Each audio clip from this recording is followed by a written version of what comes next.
I'm so thankful for churches who are wanting to address this in a healthy way. They need to be teaching about it. And so many churches are just living in fear, and they say, I don't want to, cause issues, or, but it's like, gosh, like being a Christ follower means surrender. We talk about hard issues, and, at times I've gone to churches and spoken about these issues, and people say, oh, this type of thing shouldn't be talked about in a church. And I say, well, it's in the Bible, so we should probably talk about it in church.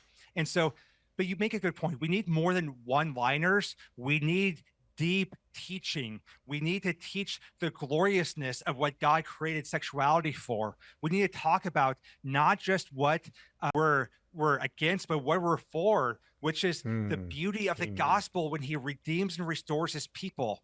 We need to Amen. talk about these issues from the pulpit in a way that assumes and teaches that God is still in the business of redeeming and restoring His people, and He can still do that in the lives of people. I think I talked to a lot of Christians who, in their head, they would say, oh yeah, I still think theologically God can change the homosexual's heart. They're not actually believing that God wants to do that in the lives of their kids, their nephews, their neighbors, their church members. And so as a church, we need to talk about these issues in a way that assumes God is still redeeming and restoring His people. We need to talk about it in a way that assumes that it's not an issue just in the world out there, but that it's in here in our church.